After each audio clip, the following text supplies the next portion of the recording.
Baik, hari ini kita akan melanjutkan dulu ya sekilasnya mengenai modul 2.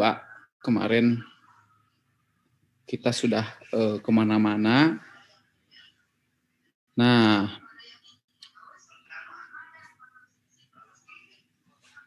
tapi saya sambil menunggu yang lain, ini karena tinggal baca-baca aja ya, gampang ya.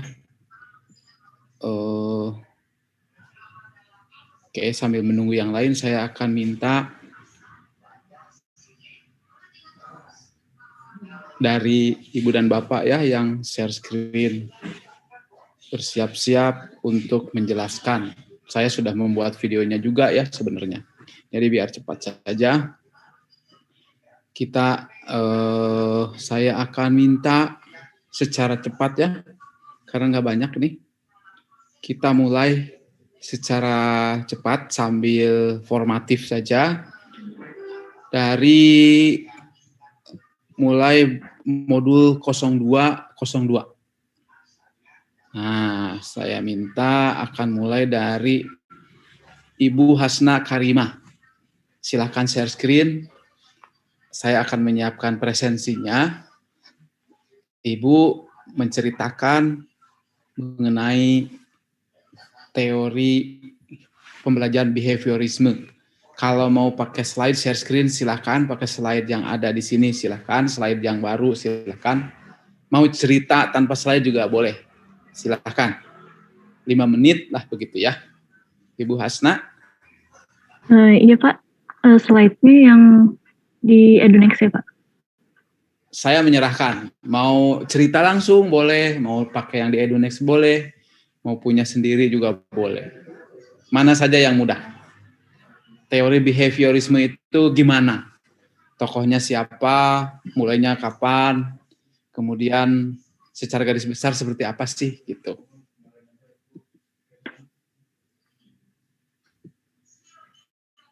Baik Pak, izin share screen Pak. Silakan.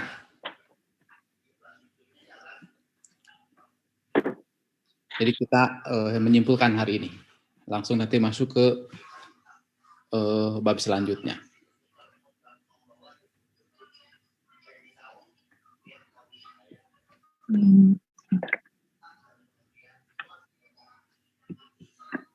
Selesai.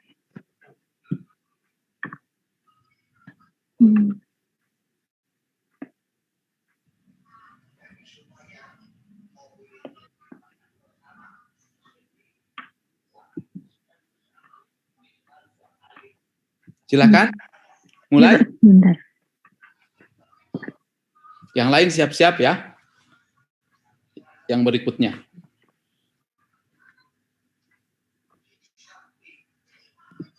Apa sudah terlihat Pak? Oke.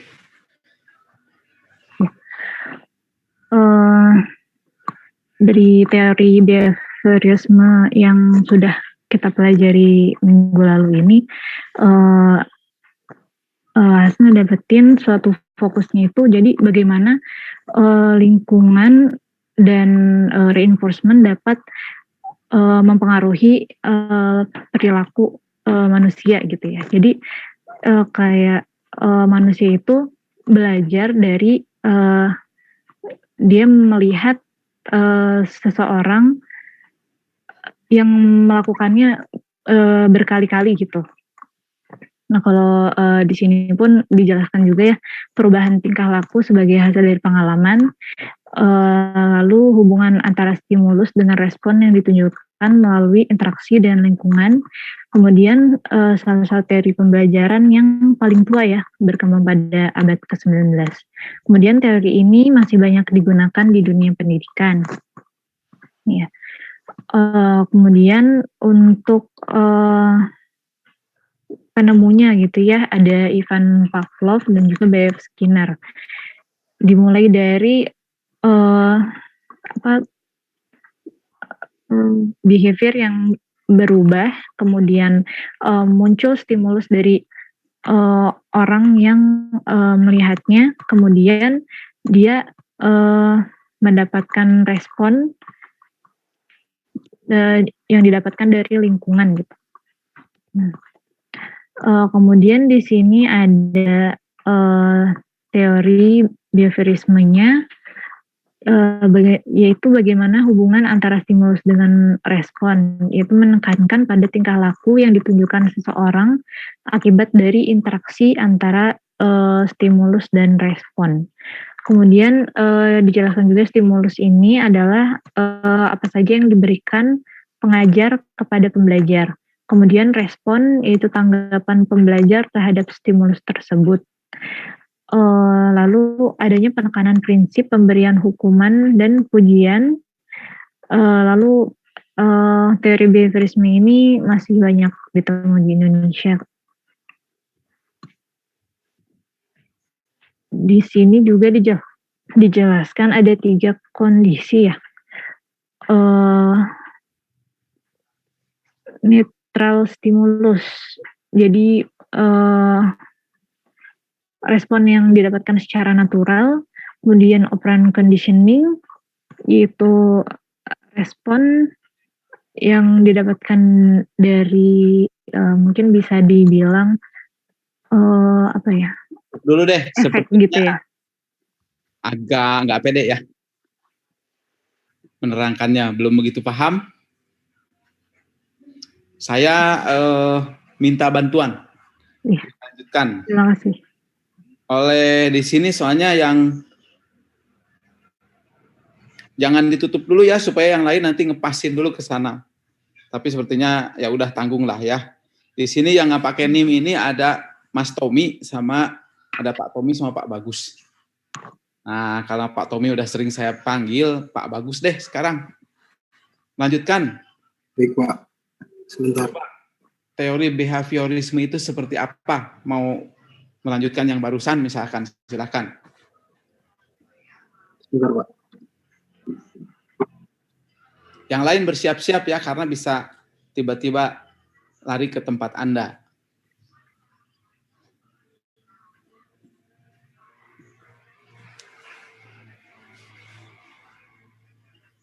Oke. Ini Pak, ya mungkin yang saya tangkap sedikit Pak terkait teori behaviorisme ini. Jadi pembelajaran itu dilakukan dengan pembentukan lingkungan oleh si guru. Oke. Nah untuk ini sendiri saya sebenarnya masih kurang mengerti Pak. Ya Anda memang harus ini dulu. Oke, lanjut saja dulu kalau begitu, yang belum ngertinya.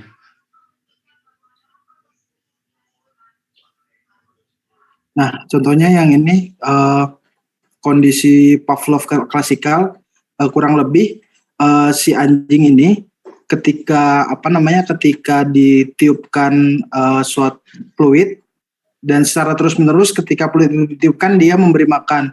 Nah, si anjing akan memiliki kondisi di mana ketika dia mendengar suara fluid, dia akan berpikir akan ada makanan sehingga dia akan menjulurkan lidahnya, kurang lebih begitu Pak.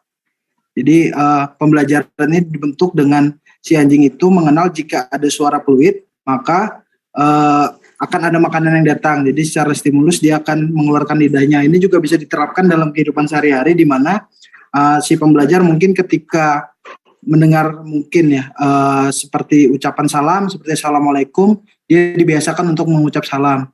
Nah ini akan membentuk behavior pembelajar untuk selalu menjawab ucapan salam yang diberikan oleh orang lain. Kalau yang ini saya masih belum paham Pak. Oke, kira-kira mau nanya kepada siapa nih? Ternyata ini rumit juga ya. Kirain sudah pada gampang, ini paham. Coba saya ingin dengar, ada yang kenal nggak yang kira-kira bisa membantu?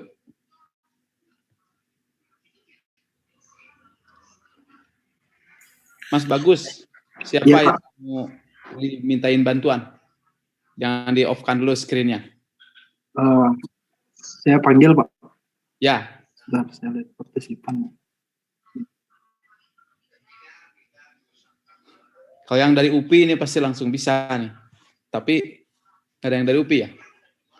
Atau FIP lah. Oke, siapa saja yang Anda kenal? Ayo. Ya, Labib mungkin Pak, Thomas Walid. Labib, silakan. Boleh, saya Ya. Labib. Jadi kalau ini itu semacam eksperimen ya, di mana tikus ini akan diberi sesuatu terhadap tindakan yang dilakukan tikus itu. Contoh yang kiri, apabila tikus ini melakukan sesuatu yang baik menurut kita, maka kita akan kasih dia rewards berupa makanan snack baru. Ini memicu, ini sebagai stimulus ya, agar tikus ini tuh melakukan hal yang baik itu lagi. Nah, sebaliknya, apabila ada aksi yang kita sebagai pengajar menganggap itu jelek, maka kita akan kasih hukuman agar memberikan stimulus terhadap tikus itu untuk tidak melakukan hal itu lagi. Seperti itu. Gambar ini kira-kira menjelaskan. Anda pernah nonton nggak komedi binatang gitu?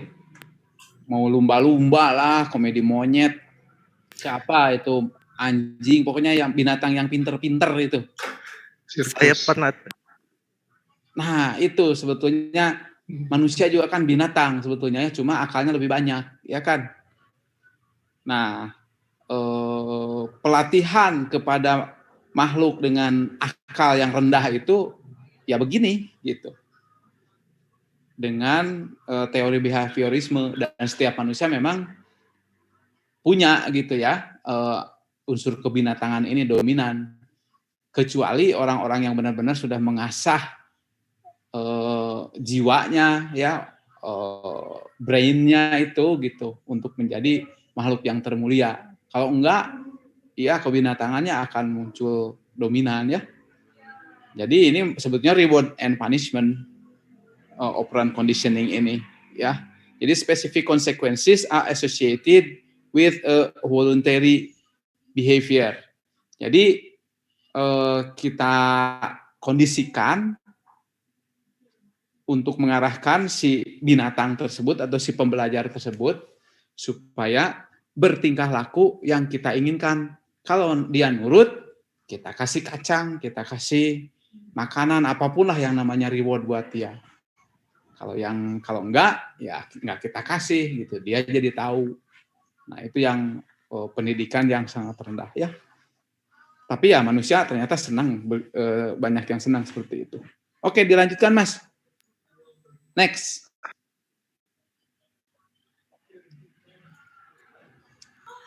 Dilanjutkan saya atau Mas Bagus, ya, Pak?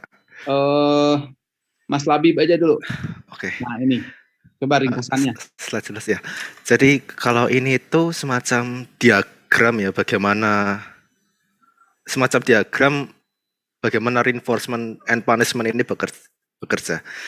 Untuk yang atas kiri ini sebuah positive reinforcement, di mana kita ingin behaviornya itu dikuatkan dengan cara kita memberi reward. Contohnya kalau si Sam ini jadi anak yang baik, dikasih uang. Nah, sebelah kanannya presentation punishment. Ini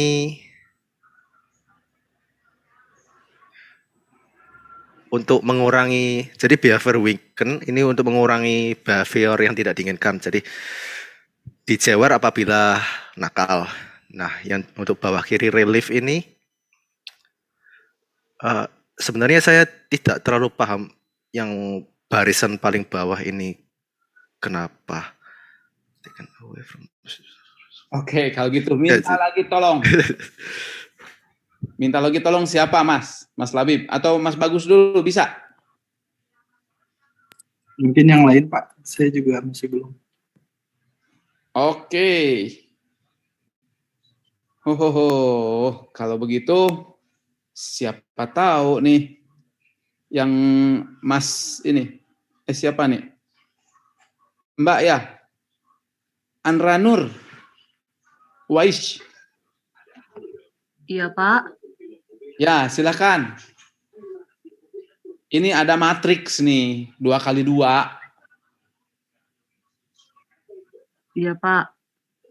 Eh, Silakan. Yang bawah nih, yang Mas Bagus sama Mas Labib bingung nih. Ternyata remote juga ya ini ya. Saya nggak menyangka loh ini. Oke, Mbak Ainun. Siapa? Mbak Wais ya? Atau siapa namanya? iya Pak, Anranur Pak. Ranur, silakan. Negative reinforcement atau relief. Coba saya itu dulu ya Pak. Saya Terus negative punishment. Ini masalah reward and punishment saja sih sebenarnya. Dan itu ya edit to situation after a response gitu. Jadi udahlah saya aja deh, takut kelamaan ini saya nggak menyangka loh. Ini ternyata kayaknya rumit banget ya. Mendingan matematika kayaknya kalau di sini ya. Coba saya jawab lagi Pak. Ya, Ini oke. sudah mudeng. Sebenarnya baris atas sama bawah ini hanya lagi sudah punya uangnya diambil gitu, lebih parah kan, gitulah kasarnya. Oke, yang satu punishment-nya di relief, yang satu malahan udah punya sesuatu pun diambil gitu. Silakan Mas. ya Pak, itu tadi sebenarnya baris atas baris bawah ini hanya responnya dari kita aja sih Pak. Jadi yang relief ini setelah dikasihkan contoh, setelah dikasihkan punishment-nya dikurangi karena sistemnya udah baik lagi. Nah, kalau negatif Ini Mas siapa nih? Mas Labib yang tadi. Apa Mas Labib layarnya layar siapa? Nih. Layarnya Mas Bagus. Oke, Mas Labib aja deh. Kalau gitu layarnya ganti biar langsung bisa pakai ini. Pakai annotation, pakai ditunjuk-tunjuk gitu. Dengerin ya semua ya. Ini saya memaksakan, sudah dikasih mudah, udah slide-nya tinggal baca, ternyata nggak dibaca juga ya. Jadi ya terpaksa kayak gini nih, supaya semuanya baca akhirnya. Silakan Mas, gedein, biar maksimal. Nah, segede gitu. Nah, jadi untuk yang negative reinforcement ini, setelah dia melakukan hal yang nakal, kita kasih hukuman. Lalu SEM-nya ini lebih baik lagi, maka kita kurangi atau kita hilangkan hukuman yang kita beri tadi. Jadi kenapa sebutannya relief, pelepasan. Lalu negative punishment, katakanlah kita mereward dia, udah dikasih uang, tapi selanjutnya dia nakal, maka uang itu tadi diambil. Makanya disebut penalti juga. Jadi respon dari kita respon lagi gitu. Seperti itu kira-kira. Oke Mas. Kita ke slide yang paling akhir. Nah, ya, ini kita simpulkan, tapi nanti saya akan kembali lagi ke matriks yang itu, akan nanya yang lain. Siap-siap ya, supaya benar-benar dibaca dan dimengerti. Lalu ini implikasi-implikasi dari teori baris behaviorisme. Nah, ini sering dianggap tidak mampu menjelaskan situasi belajar yang kompleks. Kedua, dia mengarah pada perpikiran yang linear, convergent, tidak kreatif dan tidak produktif. Lalu ada kekhawatiran pengaruh hukuman bersifat sementara. Dampak psikologis yang buruk mungkin dapat muncul apabila hukuman berlangsung lama dan mendorong pembelajar untuk mencari cara lain agar terbebas dari hukuman. Oke, saya mau minta contoh Mas, yang terakhir Mas, untuk hal yang tersebut. Ya. Oke, nomor 1 dulu ya. Ya. Mas Labib nggak keberatan share screen-nya lama? Nggak keberatan. Saya mau nanya yang lain ya. Ya. Yang belum pernah saya tanya di sini adalah Muhammad Rafi Zafran. Silakan. Yang nomor 1 itu kasih contoh.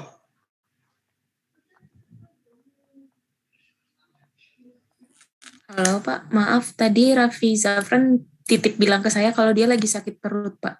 Waduh. Wah ya sudah deh kalau begitu. Pak Abdul Rashid. Ya Pak. Jadi ini mungkin sambil mendengarkan ya, sambil sakit perut. Silakan. Iya Pak, izin Pak, ini saya yang chat Bapak, izin untuk sit in di kelas bawah Oke, Pak. baguslah kalau udah bisa ya. Nanti kita kalau Bapak sudah bisa login ke sini. Belum dapat itunya Pak, saya belum dapat tokennya Pak. Oh, Teh Atina tolong di generate tokennya ya. Biar nanti diberikan di chat. Ya, nanti biar yang belum terdaftar masuk, biar bisa masuk. Nanti dilihat di chat ya Pak ya. Ya, terima kasih Pak. Oke. Ini Pak Abdul Rashid berarti? Ya, betul Pak. Oke, sambil menunggu token, silakan. Teori behaviorisme. Reward and punishment lah. Teori behaviorisme itu gampangannya ya. Sering dianggap tidak mampu menjelaskan situasi belajar yang kompleks. Misalnya apa? Kasih contoh. Sering dianggap tidak mampu menjelaskan situasi belajar yang kompleks. Ya, dengan mungkin kondisi pada biasanya kan mungkin seseorang ini agak sulit untuk mendapat belajar ketika mungkin dalam satu kondisi tertekan gitu Pak ya. Oke. Jadi pada saat mungkin dia punya permasalahan, entah itu permasalahan di keluarga atau misalkan permasalahan. Gini Pak, biar gampang. Situasi kalau belajar ya, misalkan belajar jalan, belajar loncat, kemudian belajar nyanyi tertentu lah gitu. Kan itu gampang ya. Yang kompleks itu seperti apa? Pembelajaran yang kompleks itu? Pembelajaran yang kompleks itu kalau misalkan kondisinya dia memerlukan analisis kali Pak ya? Ya, misalnya. Sehingga gimana? Apalagi kalau misalkan mempelajari sesuatu yang sumbernya terbatas, sehingga dia untuk mencari referensi ini tidak terlalu banyak, akhirnya hanya menggunakan referensi terbatas memungkinkan pemahamannya menjadi tidak terlalu luas gitu Pak ya. Mohon maaf nih Pak, saya baru pertama duduk nih. Oke. Ya memang sih gampangannya ya, ngasih contohnya adalah ya tikus disuruh bikin systematic literature review pasti pusing lah gitu kan. Jangankan tikus gitu, mahasiswa S3 aja pusing ya. Betul Pak. Gitu. Jadi ya yang kompleks kayak gitu nggak bisa pakai behaviorisme. Karena problemnya tidak terdefinisi, harus higher order thinking skill ya. Iya. Kalau suruh belajar loncat lebih tinggi lagi.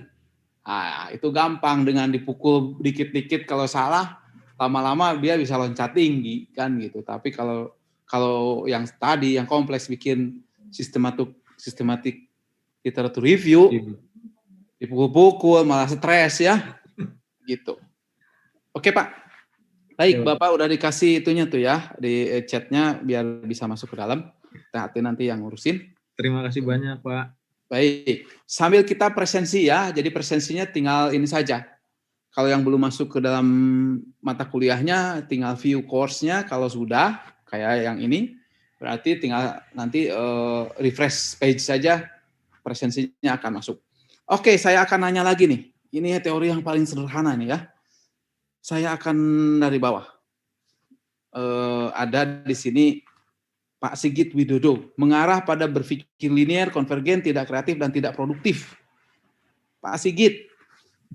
Iya, Pak. Contohnya, yang linear, yang konvergen itu seperti apa sih? Ini kan pemikiran yang sederhana banget ya.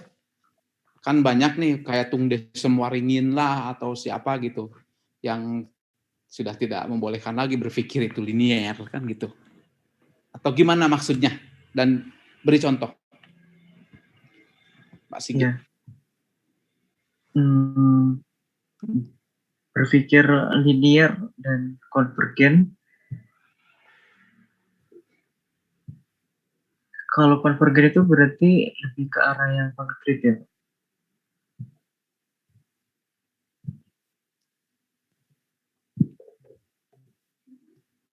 Waduh, ternyata susah ini ya.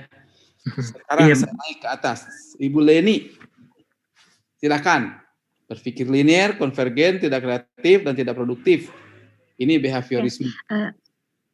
Mungkin contohnya misalnya ketika ada anak umur 5 tahun gitu diajarkan misalnya cara makan sendiri atau ya cara minum sendiri misalnya. Itu kan biasanya udah diarahkan sama orang tuanya. Jadi mereka nggak berpikir kreatif makannya pakai apa gitu Pak. Tapi ya pakai tangan, caranya seperti ini, pegang pakai sendok misalnya, terus suapin ke mulut gitu-gitu. Jadi linear. Kayaknya gitu sih Pak. Baik, mengarah pada berpikir linear, konvergen, tidak kreatif, dan tidak produktif ya. Apakah ini selalu buruk? Harusnya tidak Pak. Jadi kalau untuk sesuatu yang udah baku, yang udah umum sama persepsinya, jadi mungkin lebih baik juga menggunakan behaviorisme.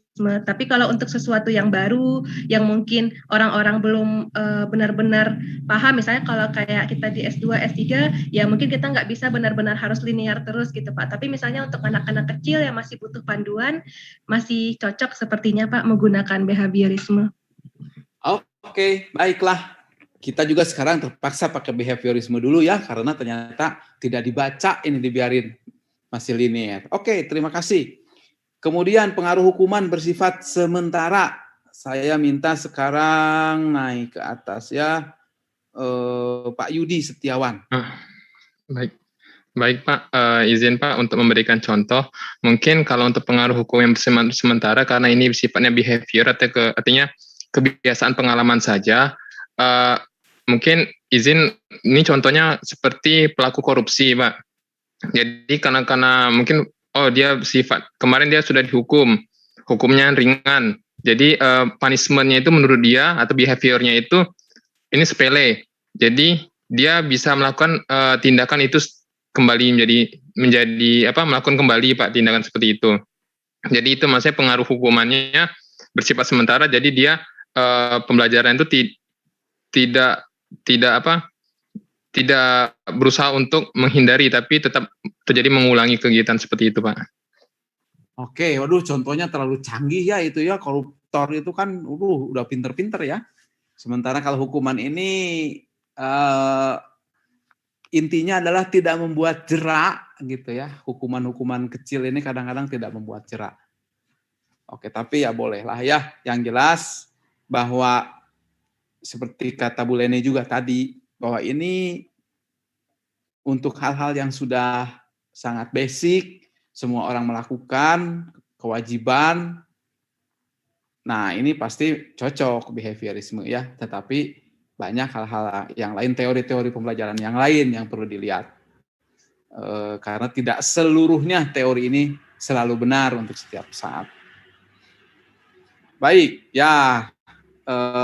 Yang sering terjadi sebetulnya kalau teori behaviorisme ini kalau urusan ini ya kayak kepatuhan gitu, masalah kepatuhan termasuk razia lah atau apa gitu ya. Oke, dampak psikologis yang buruk mungkin terjadi bila hukuman berlangsung lama. Saya minta Radian Imbar. Baik Pak.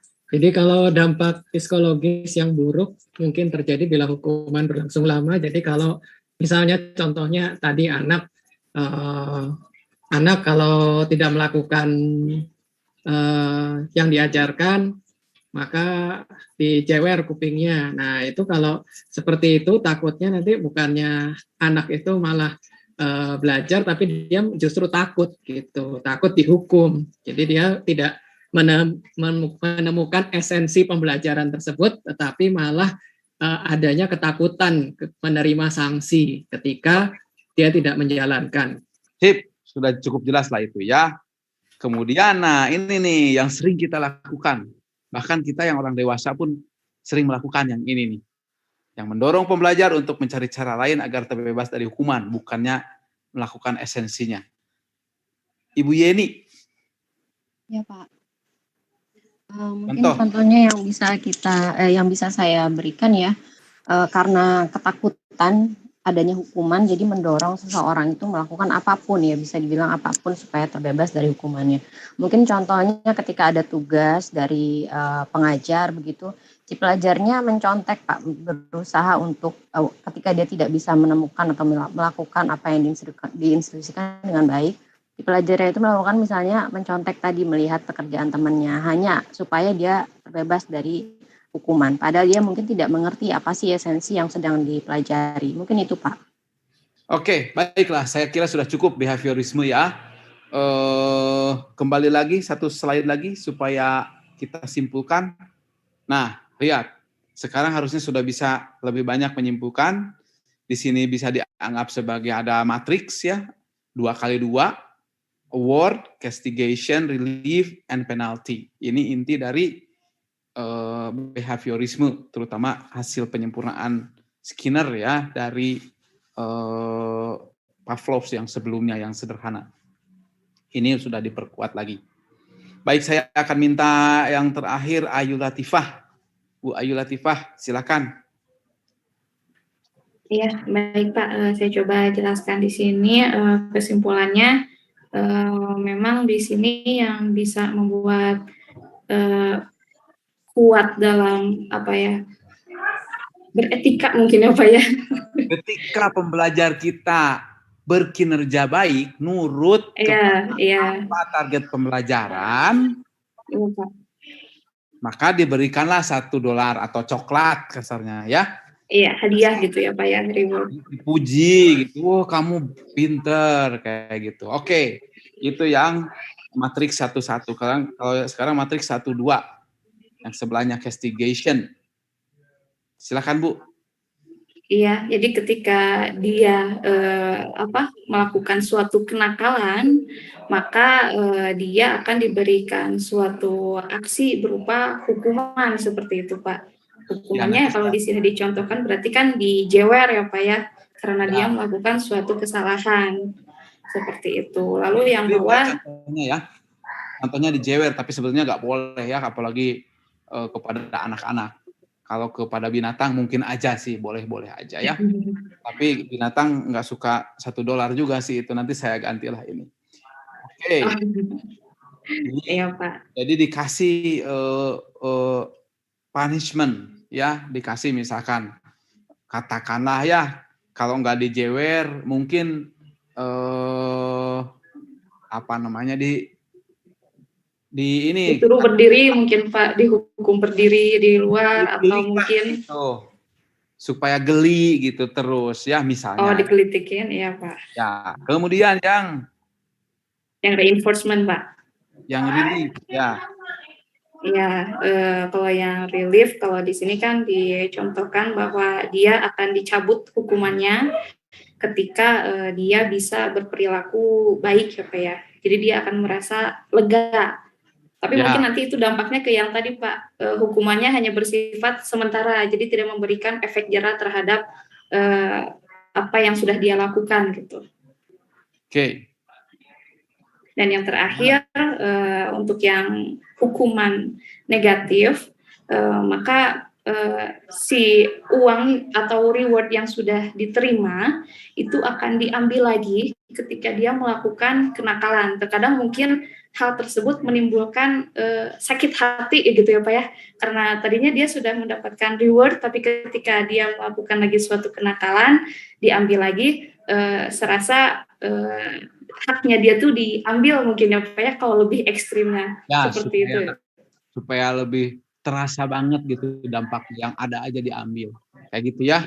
Tapi ini semua terjadi loh ya di sekitar kita karena tergantung situasi dan kondisinya. Kalau di tempat pelatihan binatang, karena memang behaviorisme ini menjadi basis utama pelatihan binatang.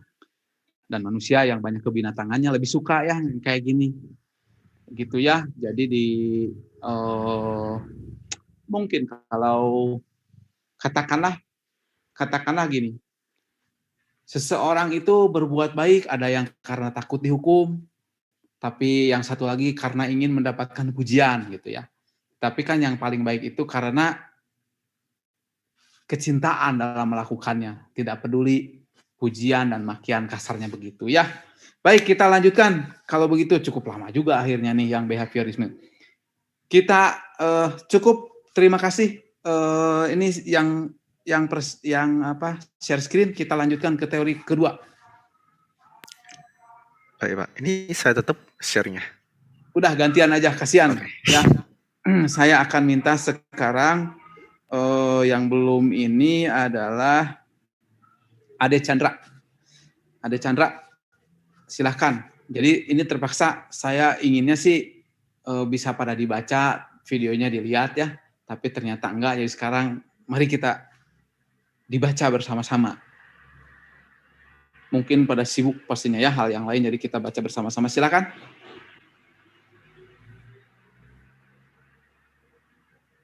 Suaranya belum ada nih.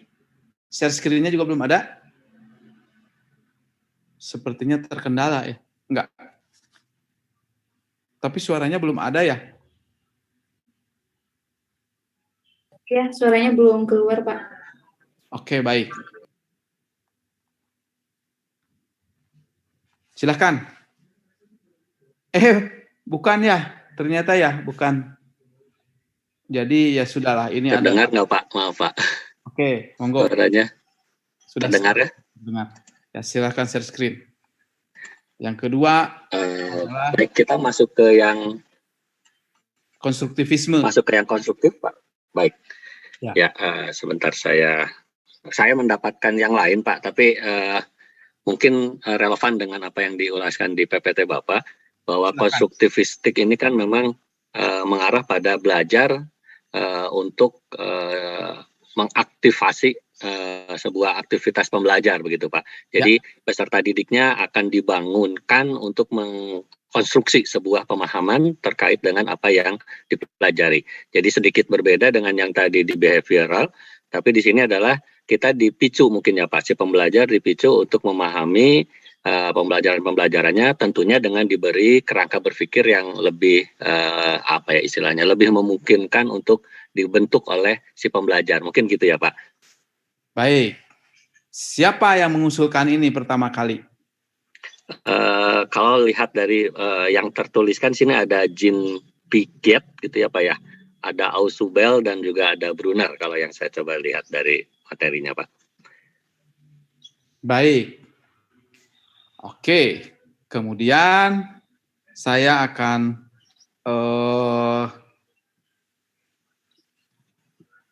tanya lebih lanjut ya. Ya Pak. Kemudian kalau yang ZPD itu apa? Ya, di sini adalah zone of proximal development. Saya memahaminya bahwa untuk mengkonstruksi sebuah pengetahuan itu memang tetap harus ada kenyamanan dari zona nyaman dari si pembelajarnya, Pak. Jadi bagaimana zona nyaman ini bisa dioptimalkan sehingga si pembelajar bisa mengkonstruksi apa materi pembelajarannya. Itu mungkin Pak yang dipahami. Baik. Kalau kata Piaget seperti apa?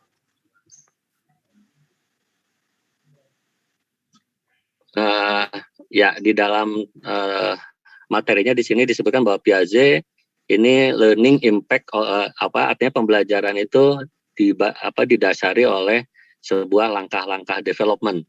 Artinya memang harus ada lingkungan yang mendukungnya, Pak. Dan itu akan diawali dari dirinya sendiri dan juga lingkungan. Nah, tadi lingkungan ini yang mungkin juga ada dampak juga tadi terkait dengan zona nyamannya tadi mungkin ya, Pak. Oke. Nah, Piaget ini ya kemudian di sini bagaimana supaya kita memaksimalkan proses pembelajaran kalau menurut Piaget? Ya, kalau menurut Piaget di sini memang sangat variasi individu dan environment-nya.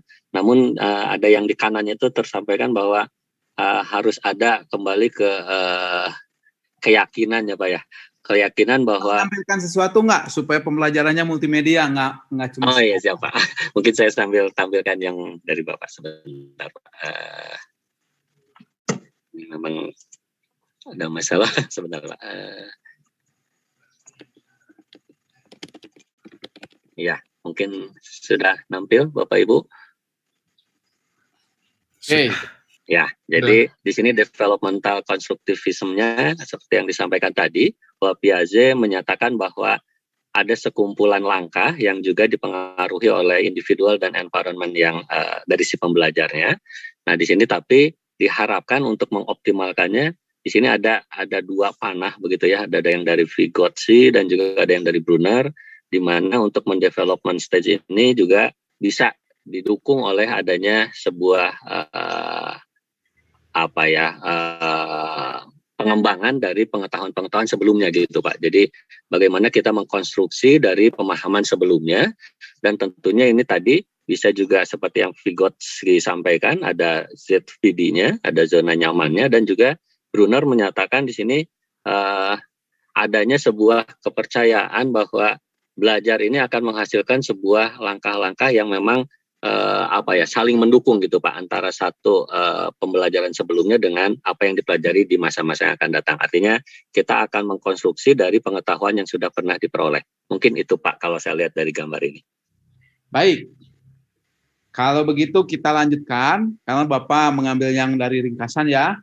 Sekarang Ya, mohon dibuka oleh yang lain saja ya. Ganti nih sekarang oleh Muhammad Harun, Pak Muhammad Harun. Ya Pak. Pak, yang materi 0203 halaman 8. Ya Pak.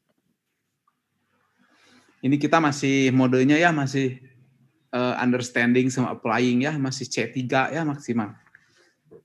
Akan mulai ada PR nih nanti buat minggu depan. Oke, halaman 8 ya.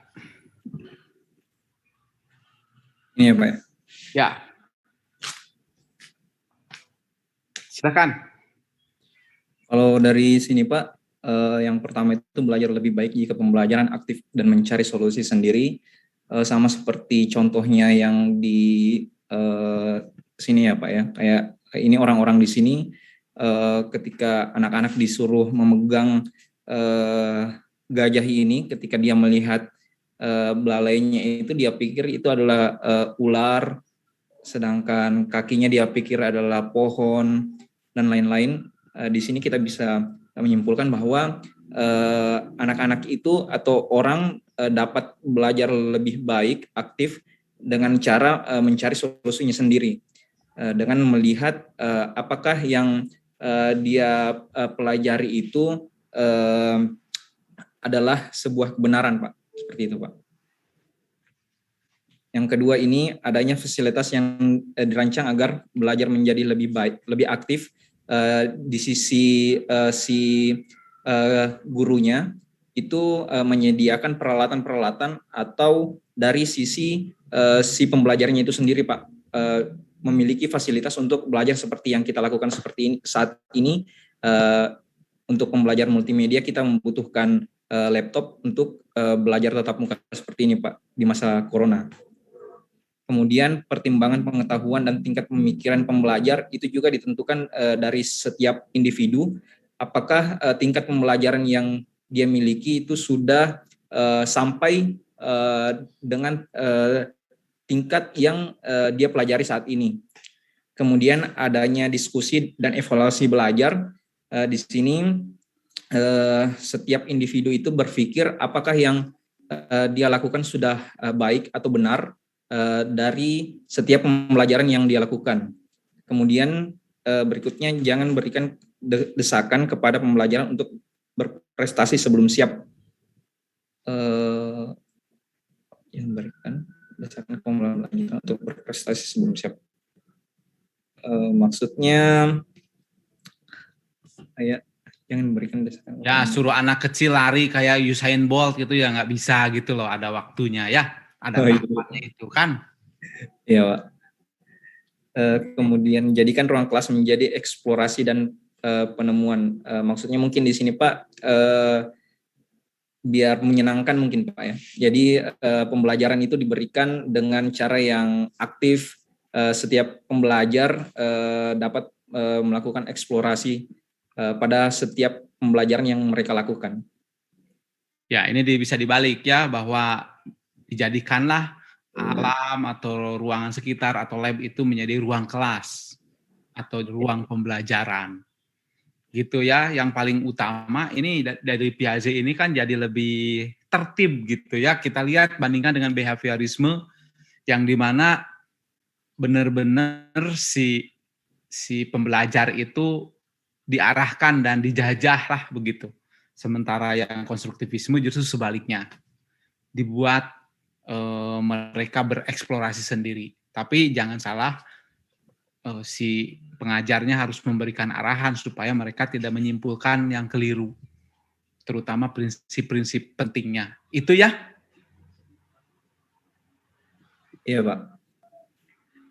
Oke, satu lagi kalau begitu yang halaman 9-nya. ZPD ini penting nih.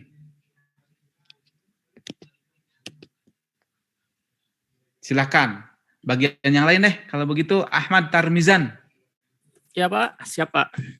Nah, ikutin ini aja dulu ya screen-nya ya. Oke Pak. Jadi yang saya pahami dari ZPD ini adalah bahwa semakin tinggi tantangan atau hal yang dieksplor oleh pembelajar, maka akan semakin tinggi juga kompetensi yang didapat oleh pembelajar tersebut. Nah, pada tahap tertingginya ada challenge nih, salah satunya anxiety ya. Nah, dengan ketika berhasil menyelesaikan challenge ini, maka si pembelajar dapat menerapkan sendiri nih secara individu apa yang telah dia pelajari, seperti itu Pak.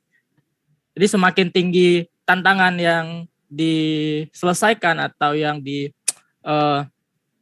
Gini Mas, gini aja lah biar gampang nih. Jadi pembelajaran itu akan terjadi secara optimal bagi pembelajar jika level kompetensinya itu pas buat dia itu. Misalkan yang baru belajar penjumlahan, kalau kasih penjumlahan dan pengurangan lama-lama bosan dia. Kalau main game juga nggak naik-naik levelnya kan. Jadi diberilah yang lebih tinggi sedikit. Di mana kalau diberi terlalu tinggi malahan dia jadi anxious itu, jadi frustrasi kadang-kadang. Karena terlalu tinggi. Nah, jadi harus pas ngasih pembelajaran itu. Nah, yang paling pandai membuat keseimbangan ini adalah game designer. Sehingga orang bermain game itu bisa lupa makan, lupa segala macam kan, saking senangnya itu. Di zone of proximal development. Dia tantangannya ngepas terus, karena memang di game itu ilmunya dicari segala macam cara supaya orang itu benar-benar senang terus. Gitu Mas. Ya baik Pak, sudah paham Pak. Harus disesuaikan tantangannya itu dengan kemampuannya gitu ya, supaya ada di zona nyamannya tadi. Itu ya bagi semua ya. Semoga udah bisa lebih paham yang dua ini, behaviorisme dan konstruktivisme. Kita masih banyak lagi, tapi kita akan lanjutkan yang berikutnya. Pak Rudi Setiawan udah kebagian belum ya? Belum Pak. Silakan yang berikutnya kalau begitu. Yang teori kognitivisme, ini yang akan sering kita pakai. Semuanya sih sering yang 4 ini ya. Apalagi teori konektivisme, sekarang kita nggak bisa ketemu di luring ya, jadi ya dipakai terus. Jadi semuanya kita pakai sebaik-baiknya. Oke Mas. Ya Pak. Ya, yang cepat-cepat sajalah teori kognitivisme. Jadi teori kognitivisme ini itu sebenarnya menggabungkan antara teori yang tadi yang sudah kita pelajari sebelumnya. Nah, tapi di sini dia lebih ke... Sebetulnya enggak loh, enggak menggabungkan. Ini teori yang lain, ini beda gitu. Coba lihat yang barusan, yang 3 tokoh itu udah saya pilih.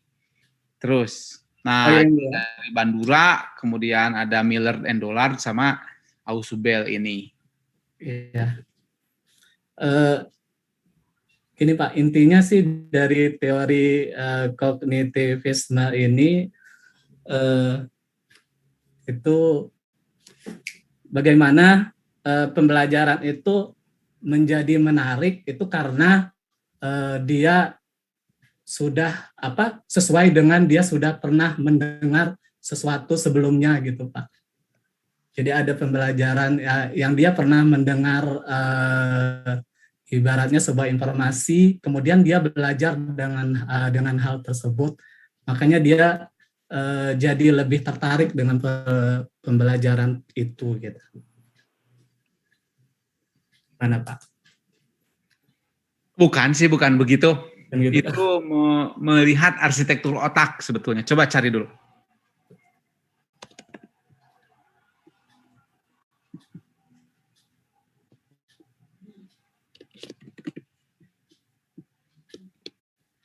Melihat arsitektur otak, Pak.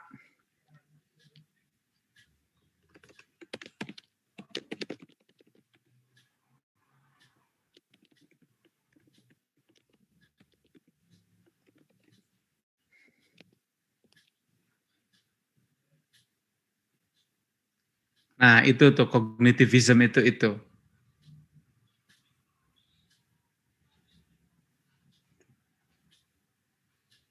Oke, mari kita lihat yang Bandura dulu. Ini cuma judulnya, kemudian berikutnya. Nah ini aja lah di sini nih. Oke. Social Cognitive Theory dikembangkan oleh Bandura yang mengklaim bahwa pembelajaran itu secara observational learning untuk mendapatkan informasi, akuisisi informasi melalui observe dan imitate. Nah, kemudian ada sequence of four processes kalau Bandura ini. Attention, motivational, retention, production. Mungkin ini agak abstrak, coba lagi ke bawah. Coba lagi ke bawah. Oke, ke bawah lagi. Nah, barangkali ini yang lebih gampang buat Anda. Coba silakan. CIP. Saya sudah menerangkan di awal. Tapi mungkin belum melihat ya bagaimana otak mengkomposisi pengetahuan baru. Silakan, ini kayak komputer loh ini. Jadi di awal itu otak mengenal sebagai sensory memory, yaitu gampang untuk dilupakan. Tapi selanjutnya dengan menambah dengan atensi berlebih, maka akan menggali lebih tentang sebuah informasi tersebut, sehingga masih tersimpan juga. Tapi selanjutnya. Oke, baiklah. Saya ganti pemain dulu deh. Pak Abdurrahman. Meskipun sudah kebagian, nggak apa-apa lah. Diulang lagi, Pak. Yang ini. CIP. Assalamualaikum warahmatullahi wabarakatuh. Jadi CIP ini prosesnya mulai dari memori, misalnya dari ingatan mungkin. Jadi awalnya ada stimuli dari luar yang yang mempengaruhi memori kita, akhirnya teringat. Nah, itu baru setelah dia teringat lalu masuk ke working memory, di mana dia langsung gimana? Sebentar. Ini Mas, misalkan saya sedang jalan-jalan nih ceritanya. Jalan-jalan gitu rame orang. Tiba-tiba ada seseorang yang dulu Anda pernah taksir misalkan ya. Itu tiba-tiba langsung jadi masuk attention Anda. Yang lain jadi blur gitu. Karena apa? Di working memory, kemudian Anda coba retrieve. Iya dia yang dulu nolak saya, misal gitu ya. Oh iya, iya Pak. Di long term memory itu. Terus Anda membayangkan dan lain-lain. Tapi Akhirnya ternyata mempengaruhi. dibayangkan, enggak, ternyata dia karena ternyata enggak ada tai lalatnya misalkan. Akhirnya kalau enggak ditolak, akhirnya forgotten. Itu proses pembelajaran itu terkait mantan ya. Kalau terkait misalkan belajar pecahan ketika ibu dan bapak sudah mengenal penjumlahan, perkalian, pembagian. Gimana coba? Ada stimuli ini. Ada pecahan setengah ditambah 1/4 misalnya. Anda harus mikir, harus menjawab bagaimana tuh prosesnya di dalam otak.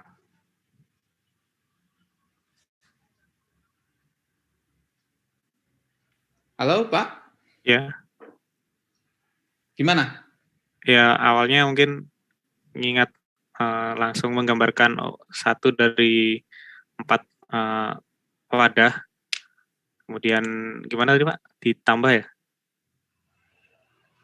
Ya, atau sekarang lah Anda, mungkin sebelumnya belum pernah tahu ada teori pembelajaran. Sekarang sedang mempelajari teori pembelajaran yang ketiga, yang namanya kognitivisme. Nah, ini kalau banyak hal yang baru bagi Anda, pasti susah mengingatnya. Tapi kalau Anda tahu sensory memory seperti apa ya, working memory seperti apa, kalau di komputer, long term memory, nah kadang-kadang manusia itu mengasosiasikan, bukan kadang-kadang seringkali ya, itu. Nah, jadi ketika ada stimuli, misalkan ada Bapak diminta membuat mengerjakan pecahan gitu. 1/4 ditambah setengah sama dengan berapa? Nah, Bapak baru belajar mengenai pembagian, pengurangan, penjumlahan gitu. Di memori Bapak sudah pinter tuh di long term memory. Nah, sekarang belajar itu. Coba gimana prosesnya di otak kita? Jadi mungkin muncul soal, terus kemudian kita lihat 1/4 ditambah setengah. Nah itu langsung kita masuk ke long term memory, di mana penambahan itu ingat proses penambahan, bagaimana cara kerjanya, kemudian juga mengingat 1/4 itu misalnya 1 dibagi 4, dan setengah itu 1 dibagi 2, kemudian dimasukkan di working memory, kemudian digabungkan, mungkin seperti itu Pak. Ya, jadi itu selalu aja begitu ya. Ya.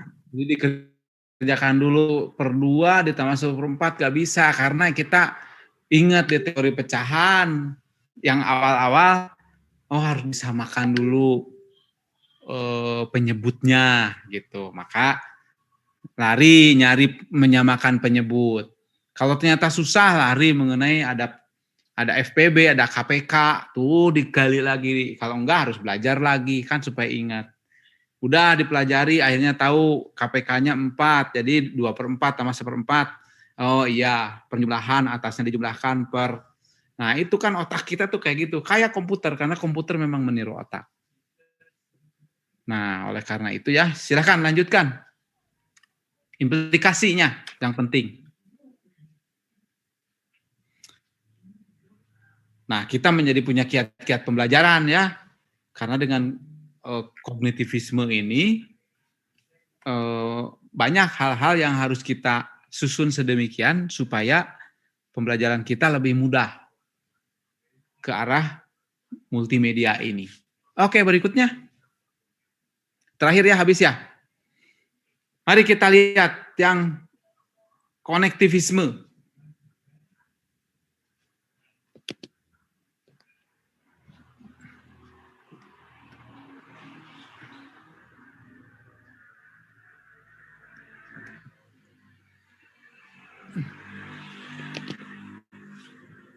Yang konektivisme adalah Pak Walim.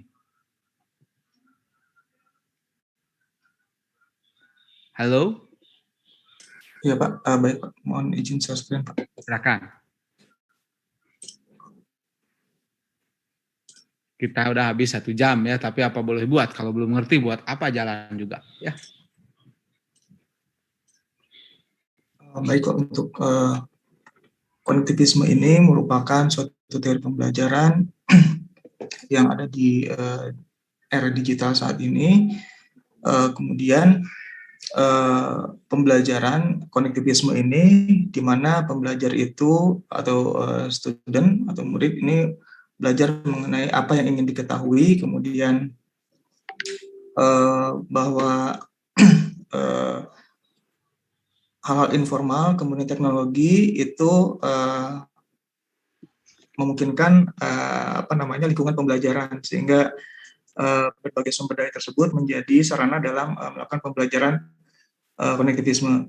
Kemudian berbagai pembelajaran konektivisme ini juga menghubungkan berbagai atau sourcing berbagai informasi, kemudian untuk dijadikan suatu kesimpulan atau pengetahuan baru berdasarkan informasi tersebut.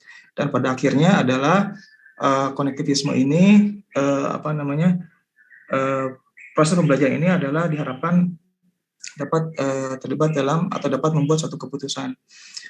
Kemudian untuk pembelajaran konektivisme ini learning dianggap atau dipandang sebagai suatu proses kreatif dengan memanfaatkan segala sumber daya yang ada, yang tentunya dalam hal ini adalah informasi-informasi yang tersedia dalam bentuk digital, baik online maupun offline. Kemudian di teori pembelajaran ini peran dari pembelajar itu komunikasi yang dilakukannya ini bersifat nurture, di mana di dalamnya terdapat scheduling, interaksi, dan tetap ada engagement di antara proses tersebut. Kemudian untuk tujuannya, tujuan dari pembelajaran konektivisme ini diharapkan sesuai dengan ekspektasi si pembelajar, di mana berikutnya ada learning dan activation. Ini contohnya seperti yang kita lakukan saat ini, kelas online, kemudian komunikasi antar komunitas di dalam forum dan blog, lalu ada komunikasi melalui chat group, kemudian Vicon, dan juga berbagai sarana sosial media lainnya. Mungkin dari saya itu Pak. Oke, coba lihat ke belakang, ke depan, sorry. Kita nanti akan mengangkat ini dulu ya, ke depan, mengangkat dulu ketua kelasnya di sini ya. Ke depan mana Pak? Maaf. Ya, yang berikutnya jangan mundur. Untuk slide ini hanya sampai sini Pak, mohon izin. Hanya itu saja ya? Iya Pak. Ya, jadi pada prinsipnya sisi ini lebih mendukung terhadap pembelajaran daring seperti sekarang ini ya. Oke, dan pembelajaran daring ini ya bisa yang seperti sekarang instructor led, tapi nanti akan lebih banyak ketika instrukturnya memberikan tugas ya.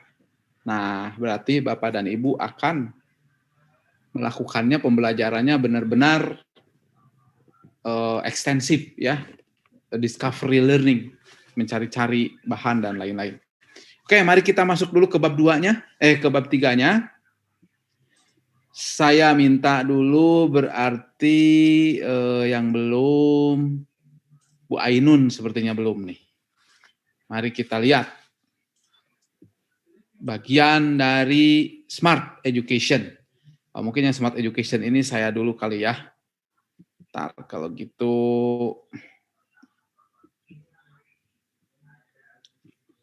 Oh ini video, sebentar.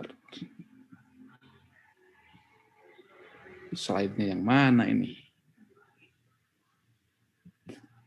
Nah, saya akan menjelaskan ini dulu deh. Waduh, ternyata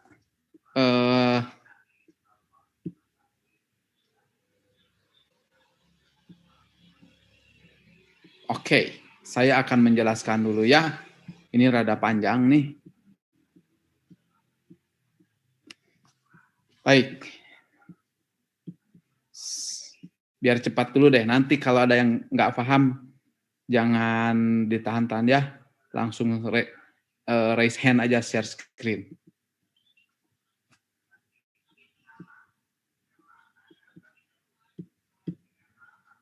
Yang akan saya jelaskan sebenarnya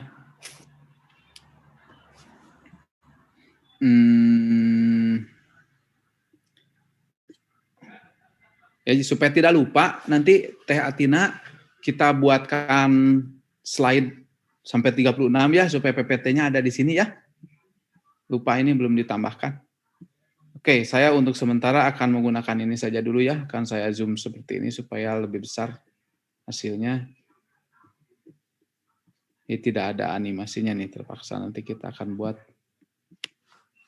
di sana. Baik. Nah, jadi dalam modul ini kita akan berbicara mengenai pendidikan 4.0, kemudian sejarah pendidikan, distance learning sampai e-learning, kemudian nanti ada MOOC, Massive Open Online Course, dan Smart Learning, serta sistem tutoring cerdas. Kita akan lamanya di nomor 5 ini. Kalau yang ini cepat. Ya, pendidikan 4.0 itu karena ada revolusi industri, dan revolusi industri ini ada sejarah revolusi industri 1, 2, 3, 4 itu ya. Nanti akan kita lihat. Meskipun ternyata pendidikan 1, 2, dan 3 tidak selalu selaras dengan zamannya dan waktunya dari industri 4.0. Kemudian ini lebih berbasis pada perkembangan pendidikan, sehingga kita harus melihat sejarah perkembangan pendidikan. Dan yang trennya sekarang adalah 21st century skills. Itu yang menjadi tren utama dari pendidikan 4.0 ini.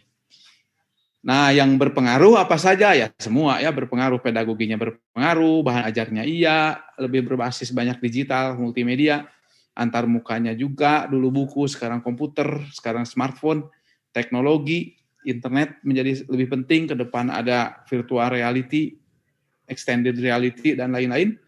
Kemudian kurikulum harus menyesuaikan, pembelajaran bauran dan asesmen juga tentu saja harus ada bedanya dengan asesmen kalau di zaman-zaman sebelumnya.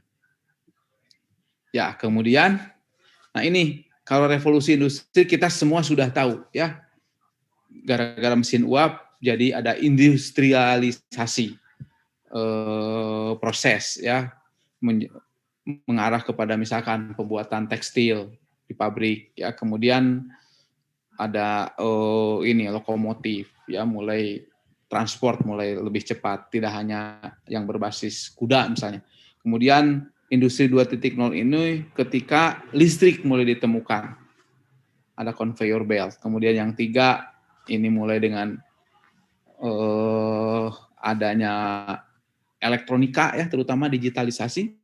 Dan yang 2011 ini adalah IoT, big data, cloud, virtual reality, ya yang seperti itu ya, otomatisasi industri menjadi robot-robot cerdas lah kurang lebih. Nah, kalau pendidikan 1 sampai 4.0 ini agak beda nih, lihat modenya tradisional.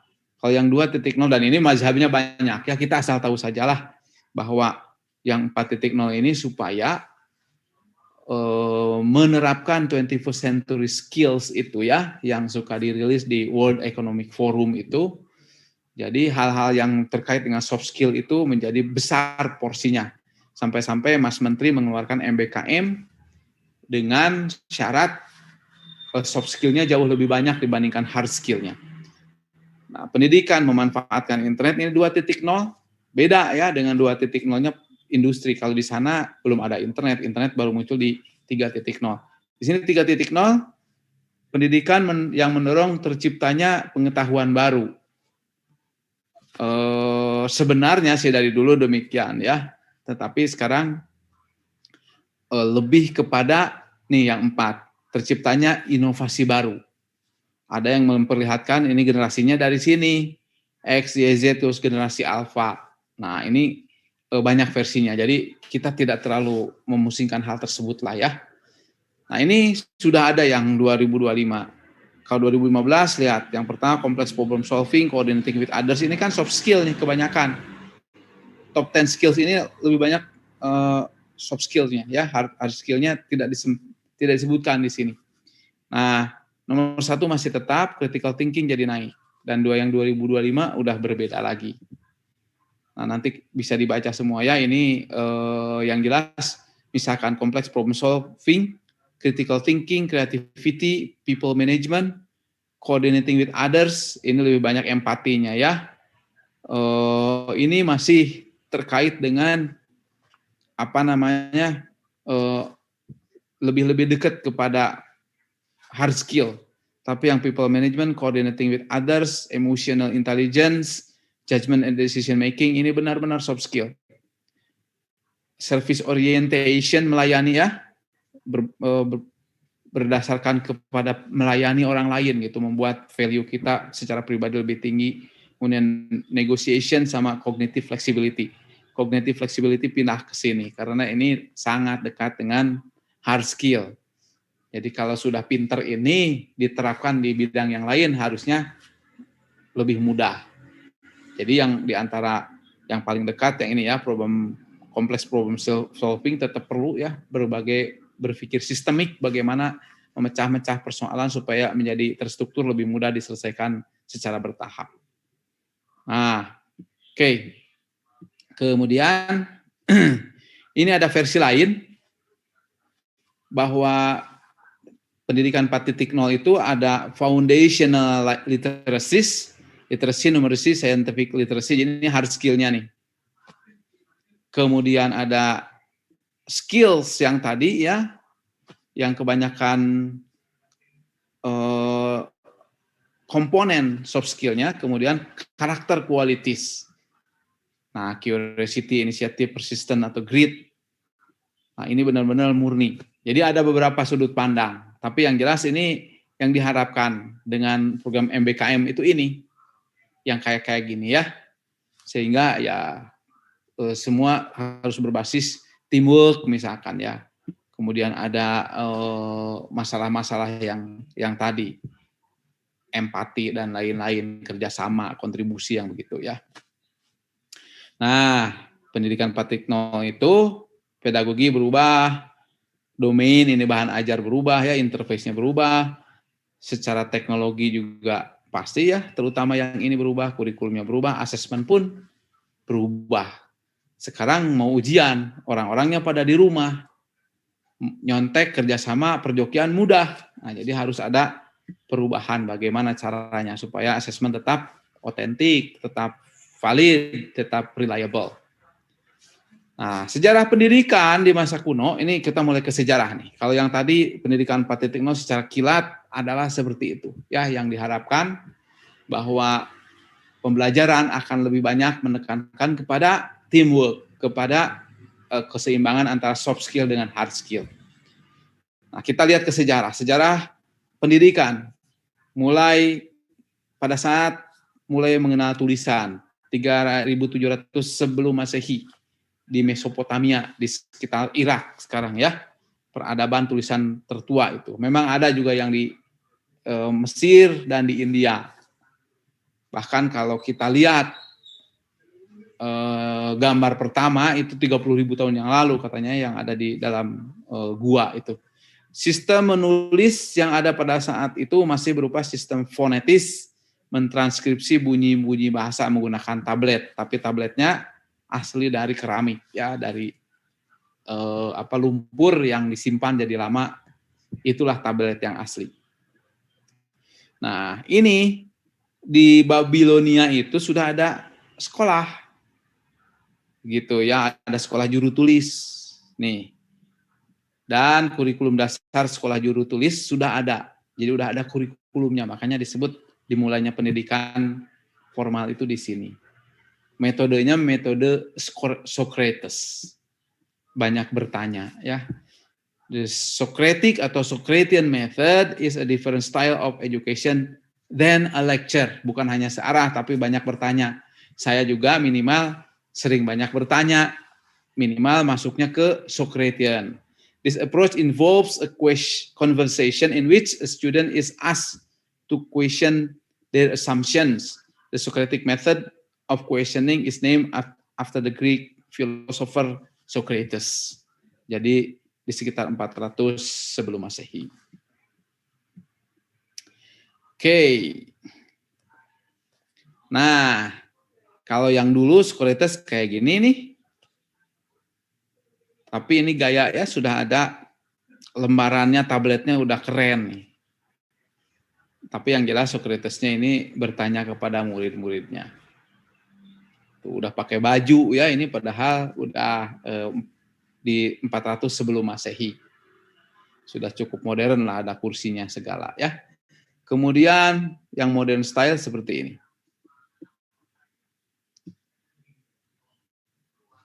Nah, ini hal yang cukup penting ya Socrates ya. Strong minds discuss ideas, average minds discuss events, weak minds discuss people, ngomongin orang. Ya, mendingan discuss ideas ya. Oke, itu saja yang paling penting dari sisi sejarah. Nah, kemudian pembelajaran jarak jauh. Sekarang dengan menggunakan elektronik, kalau dulu enggak. Nih, Isaac Pitman taught shorthand in UK. Belajar menulis dengan untuk wartawan itu ya, penulisan cepat. Kemudian University of London claims to be the first offering distant learning degree. Wah, nih learning degree pakai distant learning sudah tahun 1858. Ya, kemudian 1969 establishing Open University in UK. Jadi banyak Inggris lah di sini yang berperan terkait dengan distant learning. Nah, distant learning tidak beda jauh ya. Kita sekarang distant learning nih.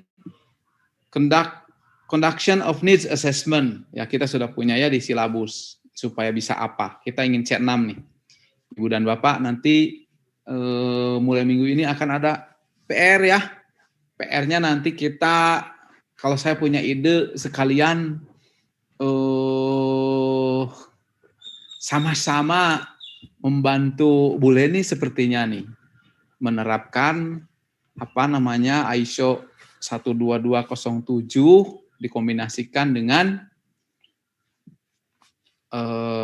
favorit saya ya Scrum gitu. Kalau nanti mau ada yang lain Bandan atau yang lain lah begitu ya, itu dipersilahkan, tapi untuk seminggu ini biar kita punya sehingga akhirnya hasil PR-nya manfaat. Nanti akan saya buat PR-nya, ISO-nya nggak tahu ya.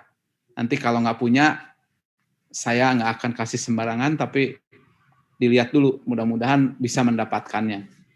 ISO 12207-nya yang versi terbaru kalau bisa ya, yang tahun 2020, kalau enggak ya tahun 2017. Jangan yang pakai yang sebelum-sebelumnya ya, sudah ada update lah.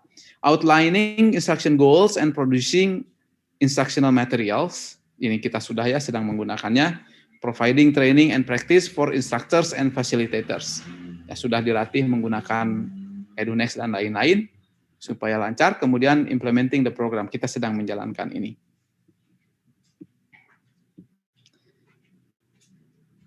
Nah, elemen dari sebuah e-learning system itu ada learning technologies, ada pedagogical models or contracts, kemudian instructional strategies.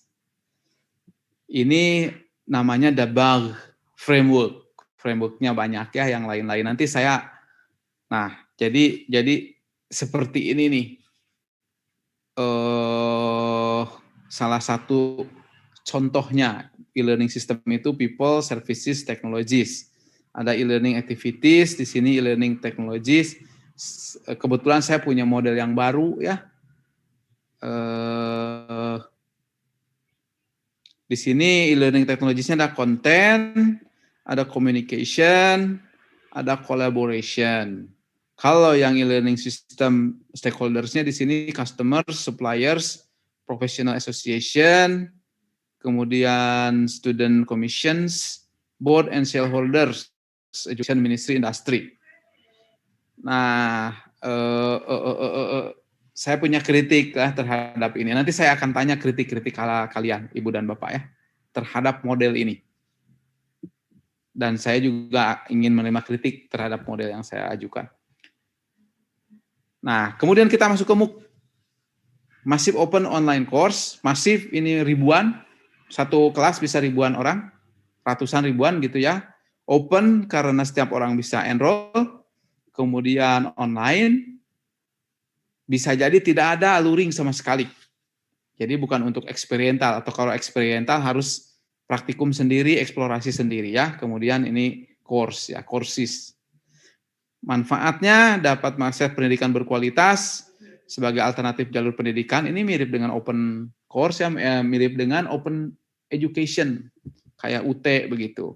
Jadwal belajar yang fleksibel, sarana kolaborasi secara online. Vicon seperti gini. Kita udah lebih banyak kayak MOOC-nya, cuma nggak masif sama open. Tantangan dan kritik, kendala bahasa dan translasi. Ya, kalau untuk seluruh dunia. Pembelajar harus melek teknologi. Ya betul, harus punya laptop, harus punya internet. Praktik, eksperimental sulit dilakukan. Apalagi kalau ingin yang terpimpin, ingin yang menggunakan lab. Itu ya, secara daring kan susah. Virtual sudah bisa, tetapi tidak bisa menggantikan yang eksperimental. Pemahaman bahan ajar yang berbeda setiap pelajar. Apalagi tidak ada langsung kayak gini. Tidak ada sinkronnya modenya ya. Semuanya asinkron. Ya, berpotensi untuk sertifikasi, untuk mendapatkan SKS kuliah, untuk yang berbasis donasi dan sponsor. Nah, kadang-kadang ya, untuk mengadakan yang gratis kan harus ada keuangannya gitu. Jadi dapat dari donasi filantropis ya, orang-orang kaya atau yayasan kaya, tapi juga dapat berupa sponsorship dari perusahaan atau yang pengiklan tertentu. Itu yang MOOC-nya. Contoh-contohnya banyak ya, yang sering dipakai adalah MIT OpenCourseWare, atau yang lebih banyak lagi di kita mungkin Coursera, Udemy, yang kayak gitu ya. Nah ini, Udacity, kemudian edX, yang Coursera yang sering ya, ViewToLearn punya Inggris, kemudian ada MexicoX, JMOOC, ThaiMOOC, nah yang lain-lain Indonesia belum punya ya. Sudah sedikit-sedikit lah ke arah sana. Ini contoh-contohnya, lihat di sini edX, Coursera, Udacity, Udemy, P2PU. Nah, ini ada yang non-profit. Kalau edX, non-profit sama P2PU, tapi yang tiga ini for profit. Free to access partial, kalau ini semuanya yes. Certification nggak ada. Ini untuk belajar saja. Itu contoh-contoh dengan macam-macam provider yang ada di dunia. Nah, inilah nanti bisa dilihat lebih lanjut ya. Saya akan lebih fokus, waktunya takut keburu habis. Ini nanti kalian bisa mencoba-coba semua. edX misalkan nih. Yang ini FutureLearn. Yang ini Swayam India udah cukup bagus ya. Nah, sekarang saya ingin lebih bahas yang ini. Oke, mari kita lihat dulu. Pendidikan cerdas, smart education dapat diartikan sebagai sebuah sistem yang menyediakan kemudahan bagi pembelajar, pengajar, pemangku kepentingan lain, sedemikian sehingga tujuan dan capaian masing-masing pengguna ini dapat dilampaui secara efektif, efisien, dan menyenangkan. Ini definisinya. Komponen pencirinya ada intelligent tools and techniques. Ini ada ini, baru disebut pendidikan cerdas. Basisnya bisa artificial intelligence ya, machine learning, neural network, kemudian fuzzy logic, genetic algorithm, dan yang sekarang deep learning misalnya ya, dan variasinya. Kemudian data science, virtualization, and cyber security, karena kebanyakan online ini. Oke. Nah, kemudian ada sistem tutoring cerdas atau intelligent tutoring system. Ini sebuah perangkat lunak komputer yang dirancang untuk mensimulasikan perilaku dan bimbingan tutor manusia. Jadi saya ada mahasiswa S3 ya, baru saja lulus ya, dosen UPI Pak Rasim itu membuat ya versi robotnya dari bimbel gitu ya. Cuma memang lumayan rumit ya. Ini dapat membantu siswa mempelajari berbagai mata ajar dengan pengajuan pertanyaan, menelaah respon siswa, menawarkan pengajaran, serta umpan balik. Jadi, nah ini yang akan menjadi penutup kita. Oke, yang akan menjadi penutup kita adalah yang ini, slide ini ya dari saya.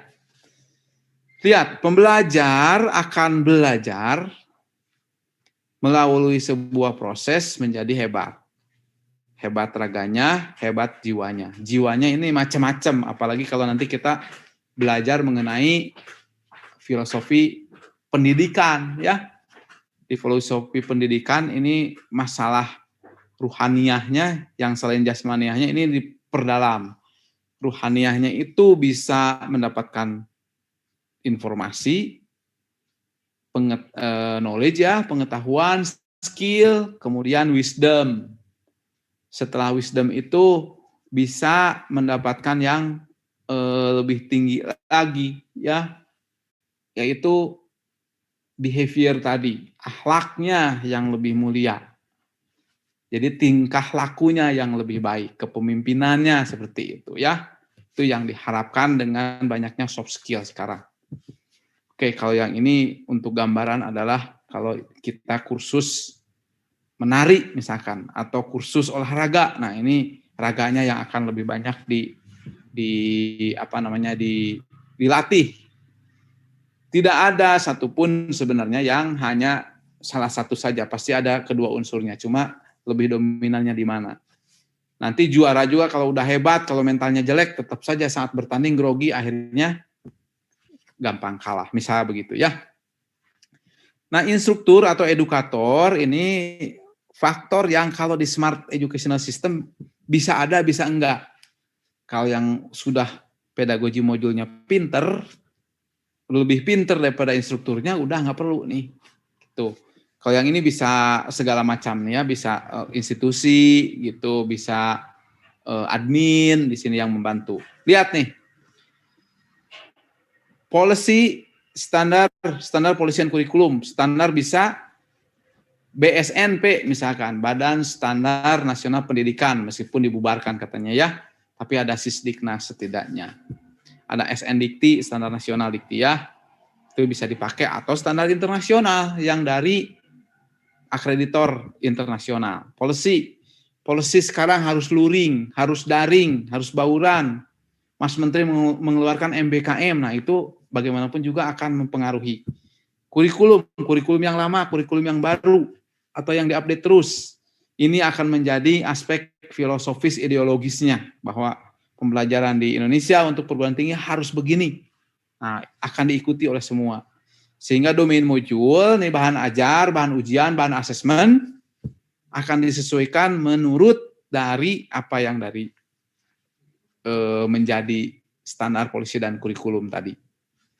Tiap ini kita punya silabus ya bentuknya. Nah, silabus ini ada bahan ajarnya, ada kuisnya. Kita sedang menggunakan ini sebenarnya sekarang ini ya. Salah satu domain modulnya pembelajaran ini. Kemudian learner module ini adalah catatan absensi kalian, catatan kuis nanti, kemudian ujian UTS dan lain-lain. Nah, kalau pedagogi modul ini adalah bagaimana supaya domain modul ini bahan-bahan ajar yang sudah digariskan oleh silabus dan kurikulum yang mengikuti polisi dan standar tertentu bisa diserap dan dilaksanakan oleh sang pembelajar ini dengan catatan-catatan progresnya ada di sini. Nah, itu oleh pedagogi modul dibuat sedemikian sehingga bisa mengikuti ZPD itu. Jadi kalau bisa bikin serius game seperti Duolingo misalkan, itu udah sangat baik. Bisa menjaga orang tetap senang sambil terus belajar. Kayak gitu ya. Kemudian yang ada lebih robotnya, yang seperti yang dibuat mahasiswa S3, itu membuat anak-anak belajar 2 jam, 3 jam, nggak kerasa. Ya, karena dibuat di dalamnya, dijaga ZPD-nya itu. Nah, disinilah jadi penting itu ZPD itu ya, dengan macam-macam tekniknya. Nah, semua diakses melalui sebuah interface. Kalau sekarang kita pakai LMS, EduNext misalkan, Tapi ada yang lain yang menggunakan smartphone, aplikasi misalkan ya, ada yang harus mengerjakannya di lapangan, itu beda-beda. Nah, supporting resources ini bisa internet, bisa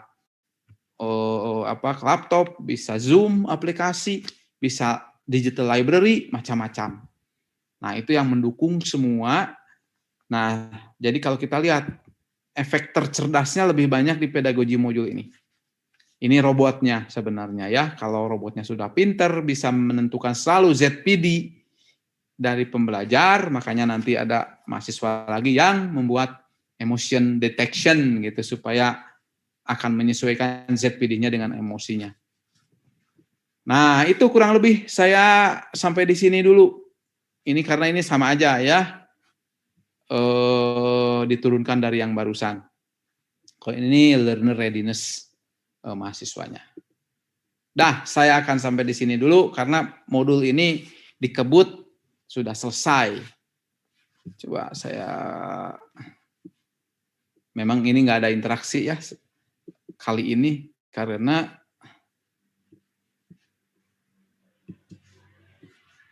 saya geserkan dulu ini. Baik. Nah, saya akan cek dulu presensinya sebentar. Takut presensinya belum. Saya akan refresh screen dulu. Di sini yang belum masuk itu Pak Yudi Setiawan. Iya, Pak. Pak Bagus dan Ibu Dewi. Ibu Dewi ada gak? Ibu Dewi Tresnawati, Pak. Ya. Itu yang minggu kemarin saya sampaikan bahwa beliau itu sit in, Pak. Kebetulan karena nggak masuk lagi. disertasinya terkait smart education. Sepertinya tidak masuk lagi Pak hari ini. Baik, tapi Pak Bagus ada tadi ya? Ada Pak. Pak Yudi ada. Coba ada Pak. Di refresh page supaya present. Pak Bagus dan Pak Yudi. Sudah refresh page-nya belum? Sudah Pak. Mari saya refresh lagi ya kalau begitu. Baik. Sudah Pak. Sudah ya. Semuanya sudah. Jadi saya akan kirim saja ke si X nih karena Bu Dewi memang nggak ada. Biar saya urusannya udah nggak lupa-lupa lagi. Dah kirim nanti Teh Atina bisa tolong cek di sana ya. Seharusnya sudah masuklah semuanya. Oke. Baik, ada yang ditanyakan nggak? Pak, satu mungkin Pak. Silakan. Tadi kan ada terkait dengan PJJ dengan MOOC gitu Pak. Apakah betul nggak kalau maknanya bahwa sebetulnya PJJ ini adalah mekanisme yang berjauhan antara pembelajar dan yang memberikan pengajaran, sedangkan MOOC ini adalah teknologinya tadi gitu ya Pak ya, yang mendukung PJJ tadi. Gitu atau ada hal lain yang kita harus tahu Pak antara dua hal itu Pak? Kalau PJJ pembelajaran jarak jauh, ya. Sebenarnya jadi dua-duanya ini sesuatu yang kayak apel sama jeruk lah begitu Pak. Ada irisannya, ada bedanya. Nah kalau PJJ kan katakanlah sejak abad ke-19 tadi ya, yang dimulai di Inggris, yang belajar notulensi bagi wartawan itu, dia udah PJJ Pak, tetapi menggunakan surat menyurat. Pembelajaran jarak jauh, menggunakan surat menyurat. Jadi kalau dilihat, itu yang penting jaraknya jauh Pak, enggak satu tempat berarti gitu. Itu sudah dinamakan. Artinya kalaupun misalkan dalam konteks tidak pakai media elektronis gitu Pak ya, surat menyurat artinya dan kertas dikirimkan gitu juga selama terjadi pembelajaran, kita bisa bilang PJJ gitu ya Pak ya. Betul sekali gitu. Kalau kita mau pakai misalkan belajar semafor atau morse pakai fluid yang di ujung kampung di sana, yang di puncak bukit, itu sih dari definisi tetap pembelajaran jarak jauh ya. Karena tidak satu tempat, biasanya tidak satu ruang, tidak langsung luring di satu tempat. Itu sih utamanya PJJ. Tapi Pak, kita tidak akan mempermasalahkan yang seperti itulah, tidak akan debat habis waktu yang demikian ya. Sementara MOOC itu kan Massive Open Online Courses dan ada hanya beberapa tahun lah, 10 tahun ke belakang. Ya, itu kenapa asalnya kan hanya open education saja. Nah, tapi sekarang dengan masif itu karena satu kelas Pak bisa puluhan ribu orang pesertanya. Dan tidak pernah, kalau yang MOOC itu atau MOOC itu nggak pernah ada langsung sesi seperti ini Pak, dosennya itu offline semua gitu, asinkron semua. Ya, meskipun itu pun tidak menjadi definisi yang clear cut gitu ya, bahwa kalau nggak begitu nggak disebut MOOC. Yang penting itu masif, berarti ada ribuan satu kelas itu. Kan kita biasanya satu kelas paling-paling karena diatur oleh peraturan ya, maksimum 1:100 mungkin Pak gitu. Sementara di MOOC peserta bisa ribuan, bisa puluhan ribu. Gitu ya, dan dosennya kan hanya satu dibantu dengan banyak asisten lah paling juga. Kemudian open dan online, nah ada online-nya itu Pak gitu, jadi nggak ada luringnya. Kemudian open siapa aja, kucing juga kalau bisa mengikuti bisa ikutan Pak gitu. Nah itu yang MOOC Pak. Ya Pak. Di Indonesia sih ya sampai sekarang sih belum ada, tapi ada yang mirip-mirip ya, yang MBKM misalkan. Saya ikut mengelola pada Dikti misalkannya LMS nasional. Satu kelas itu pesertanya 20.000 orang Pak. Dan itu dari mana-mana. Dan dosennya ada dosen paralel sampai 2.300, 2.400 dosen paralelnya. Jadi dijaga tetap ya rasio dosen terhadap mahasiswa tidak lebih dari 1:50 Pak. Jadi saya punya kelas bukan di Edunext ya, di Sepada Dikti yang kemarannya Edunext lah yang dijalankan di Dikti. Nah itu dosennya banyak, ada satu komandannya saja koordinator utama, tapi kelas paralelnya ada 2.400-an Pak. Nah itu bisa disebut sebagai masif sebenarnya karena jumlahnya banyak sekali. Nah, baik Pak, terima kasih Pak. Baik, dan kebanyakan yang seperti itu Pak, yang modul kampus mengajar tersebut ya, kampus mengajar tersebut ada luringnya Pak kalau yang di kita gitu, karena si dosen ini disebut sebagai dosen pembimbing lapangan DPL. Dia membimbing 1 sampai 20 orang mahasiswa lah dalam mengajar ke SD atau SMP di kampung-kampung. Jadi bisa daring, bisa luring. Yang seperti itu pokoknya kita asal tahu saja. Gitu ya Pak ya? Ya Pak, siap Pak. Makasih Pak. Terima kasih. Bapak ikutan aja salah satunya biar lebih merasakan, misalkan ke Coursera gitu atau Udemy ya. Ya Pak. Kalau ada beli kan gitu, udah merasa pinter nih ikut sertifikatnya, bisa gitu, bayar biasanya berapa gitu, sehingga bisa lulus, dapat A, dapat sertifikat. Nah, memang ada juga lah kritiknya, bisa ya misalkan yang diadakan IDX, Coursera, itu ternyata mau diakui kreditnya misalkan untuk masuk ke MIT, ternyata enggak juga Pak gitu. Jadi, katanya udah susah-susah, kirain bener aja setara, ternyata ketika mau kredit earning ke MIT enggak dianggap Pak gitu ya. Jadi hanya sebagian saja yang menganggapnya itu serius gitu. Kebanyakan sih drop out rate-nya kan tinggi ya, di atas 95% gitu ya. Paling tinggi 93% lah gitu.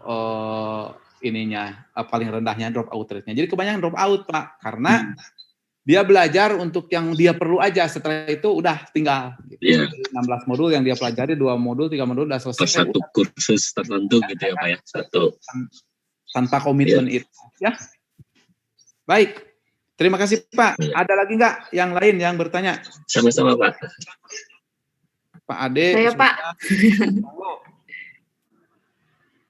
Ya Pak, terkait smart education itu cukup menarik perhatian sih Pak ya, karena mungkin banyak sistem-sistem cerdas yang dimasukkan ke dalamnya.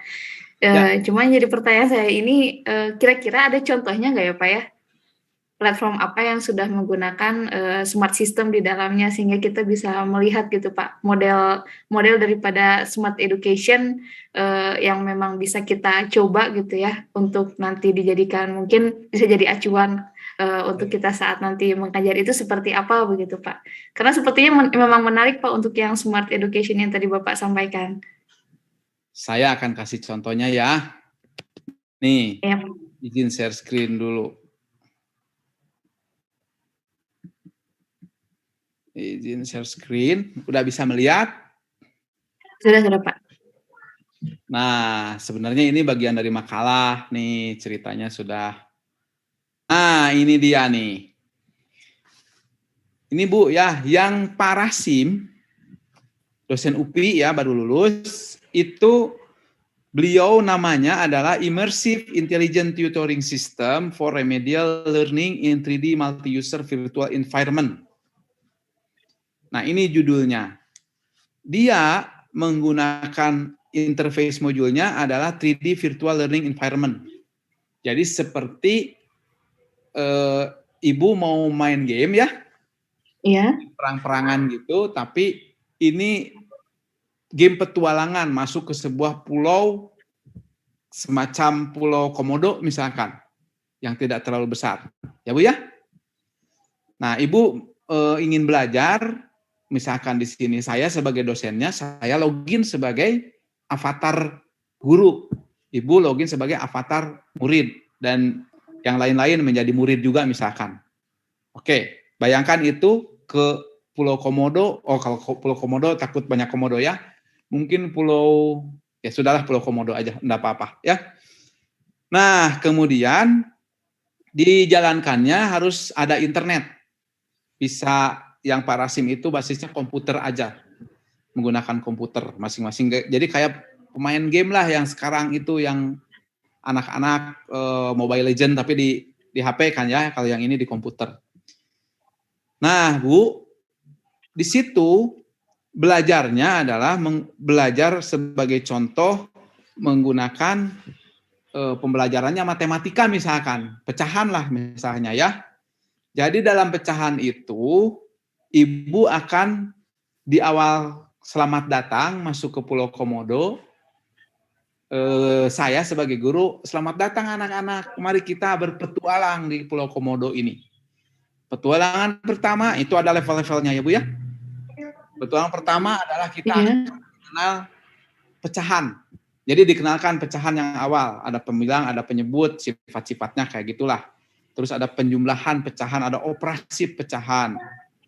Nah, Bu, karena ini mensimulasikan sebuah bimbel, jadi bahan ajarnya sudah dibuat sedemikian rupa, ada pengingat konsep ya, seperti bimbel aja dikasih konsep dasar bahwa pecahan itu kayak gini, sifat-sifatnya, operasinya kayak gini, terus dibanyakin yang namanya contoh soal dan pembahasan. Dan pembahasannya pakai tahapan-tahapan, Bu. Ada yang 5 tahap, ada yang 6 tahap, ada yang 4 tahap, kebanyakan sih 5 tahap. Nah, si siswa itu masing-masing bereksplorasi melihat ke satu layar, karena setiap pos dia harus mengumpulkan poin, seperti itulah kurang lebih. Dia mengerjakan soalnya.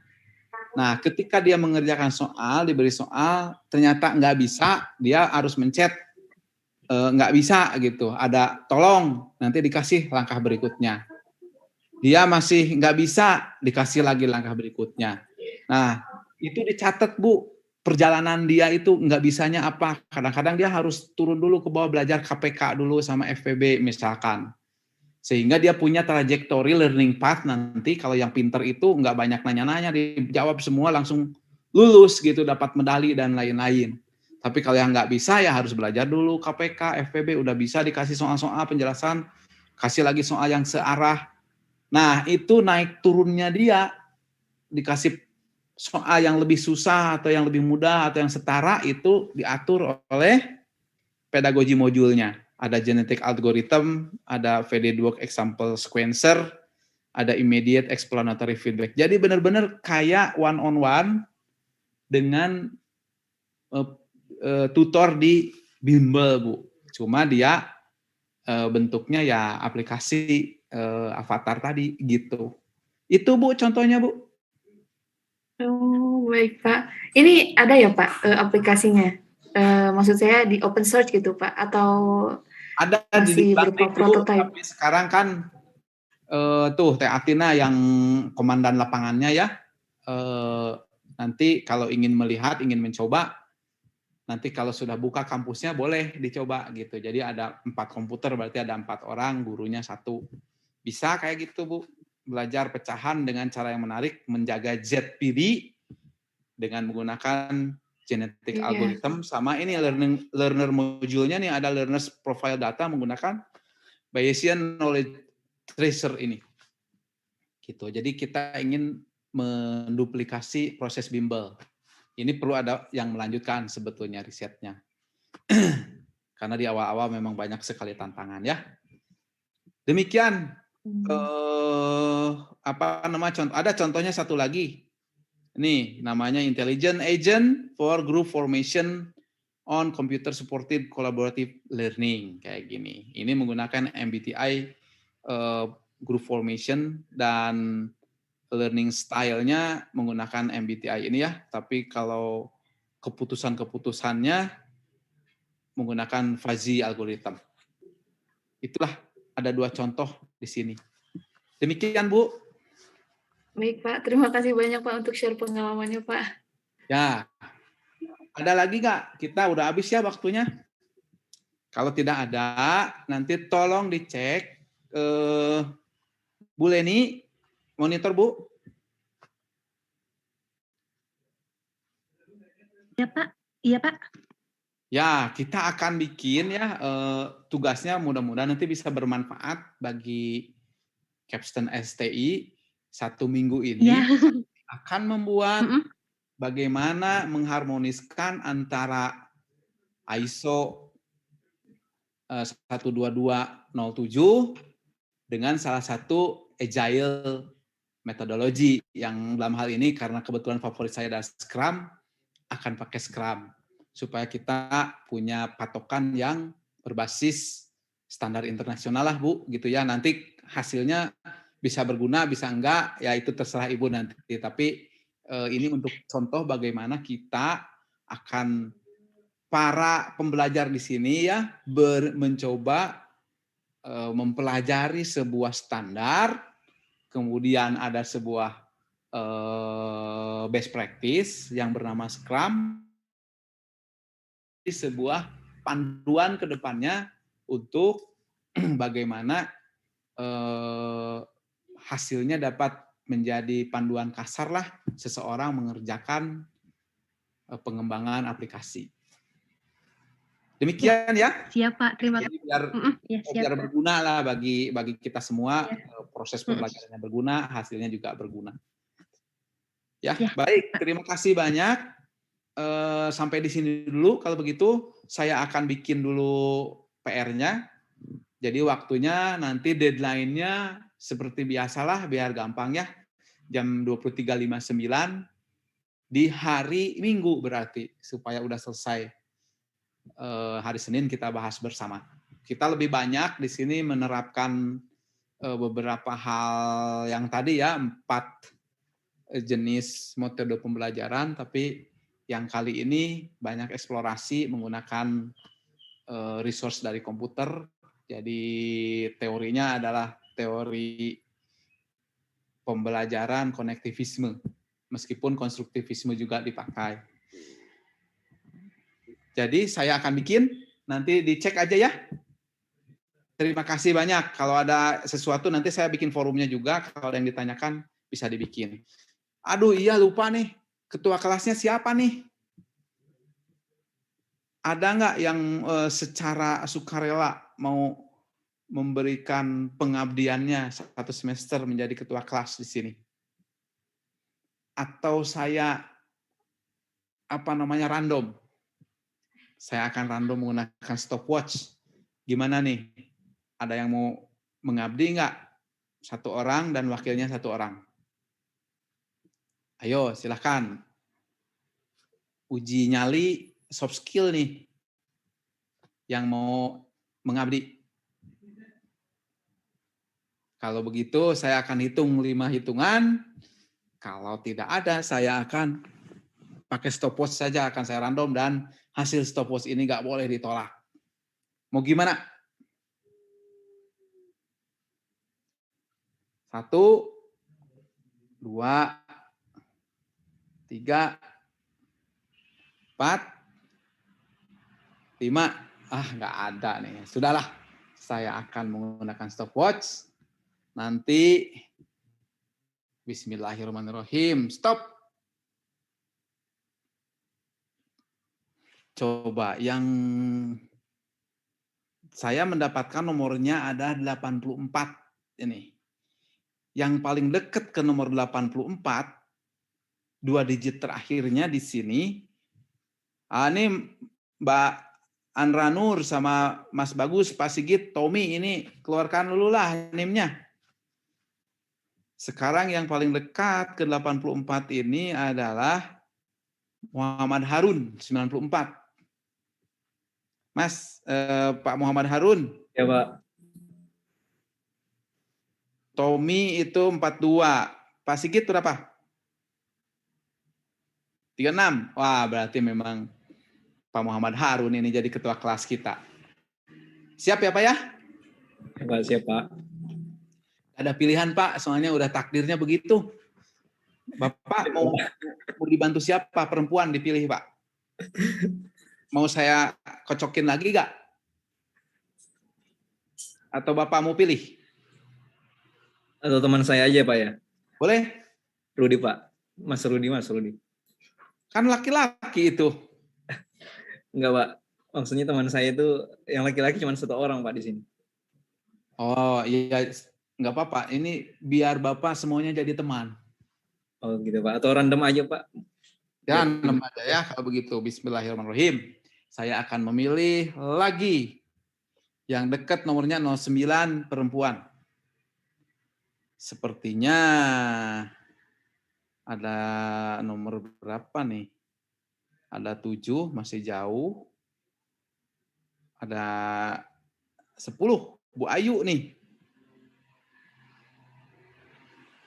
Iya Pak. Ya, Bu Ayu nggak ada pilihannya Bu ya, karena takdirnya begitu Bu.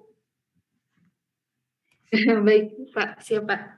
Baik, kalau begitu tolong ditulis nomor WA-nya ya di chat, Bu Ayu dan Pak Harun. Dipanggilnya siapa Pak? Harun Pak. Pak Harun ya. Ya Pak. Oke, Pak Harun. Tolong ditulis dulu di situ, nanti akan kami catat. Dan itu semua bisa mencatat ya Pak Harun ya. Dan Pak, tolong di chat, ditulis.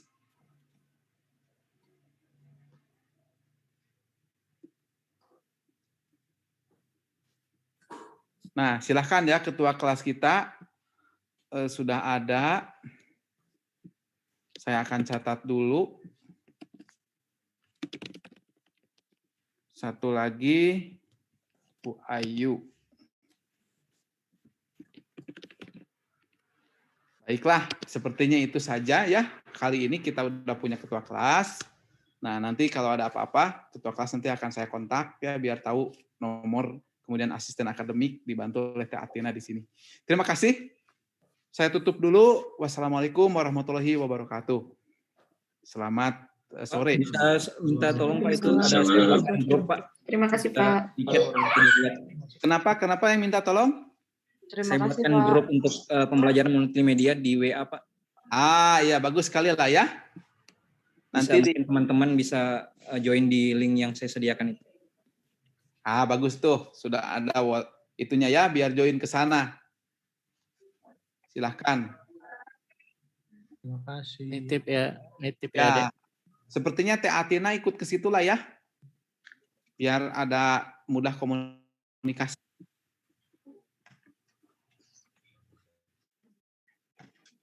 Oke. Saya tutup dulu. Terima kasih ya semuanya.